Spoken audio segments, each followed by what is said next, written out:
Magandang hapon po mga master. So yun, panibagong solo fishing tayo. So yun, medyo mahangin. So oras po natin is 3:30 po ng hapon. So bali nakapag-assemble na rin po tayo nating fishing setup. Yan po, rod po natin KTS na UL. Then reel po natin yan, Casking Megatron 3000. Then may mainline po tayo na 6 pounds na Provirus. Then 5 pounds na lure po natin, 5 cm na 5 grams. So 12 pounds po ang ating leader line. Then yan, pamalit natin mamaya 6 grams, 6 cm. Subok muna tayo dito mga master. So yan, medyo mahangin ng konti. So nakaya naman pumunta dito sa area. Subok tayo dito. So sana makadali. So yun, so pa-high tide ang dagat. Okay, unang hagis.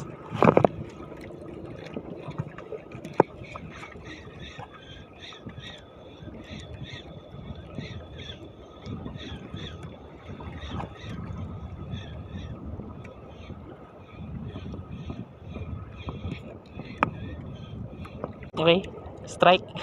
Fish on. Tiki. So kunin natin para kay Mingming. Fish on, tiki. So dati nire-release natin to, so kukunin natin ngayon. So first catch. Kukunin natin para kay Mingming. You know. Ayos. Okay, fish on tayo mga master. Sinabit pa. Yun, lumabas din. You know, emperor fish. You know. Haha, ayos. Okay, hagis ulit tayo.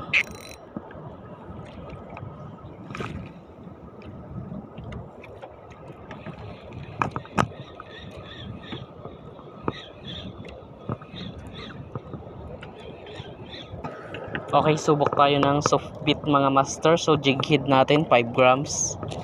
So ayan po. Yan po, worm.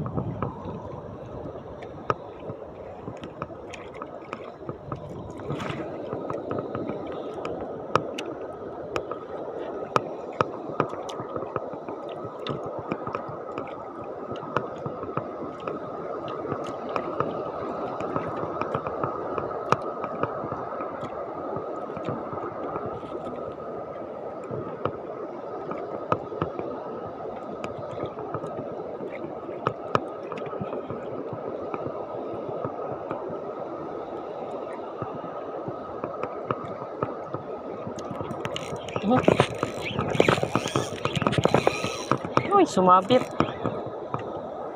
So bali napawi tayo ng maaga mga master. So gawa ng natanggal yung yung tali ng katig natin. So medyo malakas pa naman ang hangin kanina. So yan, nakatabi na rin tayo. Yan, nahuli natin 3 pieces. Isang emperor, din 2 lizard fish. So, kinuha na natin. So yun, ito na rin tayo sa tabi.